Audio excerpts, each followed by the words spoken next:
नमस्कार. मी बाळासाहेब चंदनशिवे, सक्षम भूमिका वृत्तपत्र व यूट्यूब संपादक.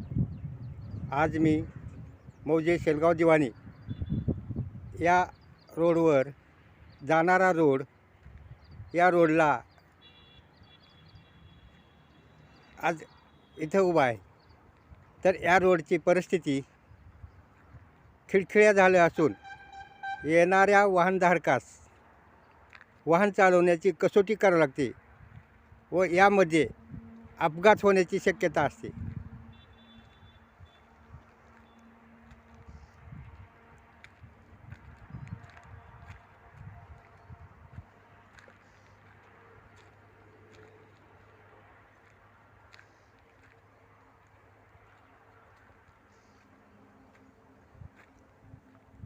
हे बघा रोडची अवस्था खिळखिळ्या झाला असून या रोडचं बऱ्याच दिवसापूर्वी काम झाले आहे. पण सध्याच्या या निवडणुकीमध्ये जिल्हा परिषद आणि पंचायत समितीच्या निवडणुकामध्ये उमेदवाराचे किंवा शासनाचे लक्ष राहील का याकडे या रोडवर वाहतूक करणाऱ्या वाहनधारकाचा लक्ष लागले आहे.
हे बघा काय रोडची अवस्था झालेली आहे.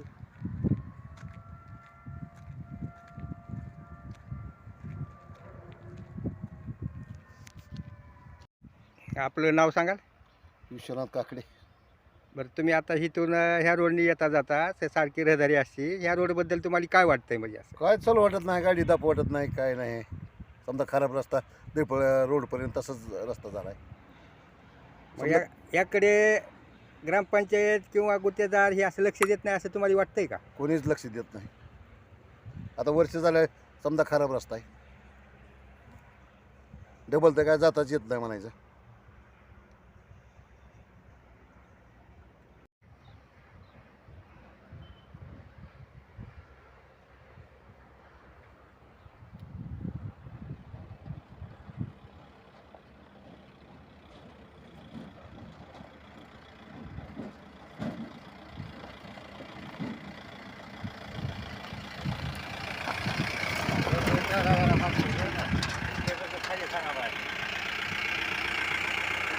कुठून आले? तुमचं नाव सांगा. चंद्रकांत धर्मराज बाटलावडे. बरं, काय वाटतं रोडबद्दल तुम्हाला? काय आमची टायर चार फुटली ती, चार टायर फुटली ती या खडीनं. खाली तर लय रोड खराब आहे इथं थोडा चांगला तरी आहे खाली तर लय खराब आहे लय अवघड आहे शेणगावची परिस्थिती आता निवडणूक लागली व काय ह्याला उमेदवार अगर शासनाला मागणी करणार आहेत का करायची काय कोणी करीत नाही बा शासन कोणी काहीच करीत नाही आमदार करीत नाही खासदार करीत काय करीत नाही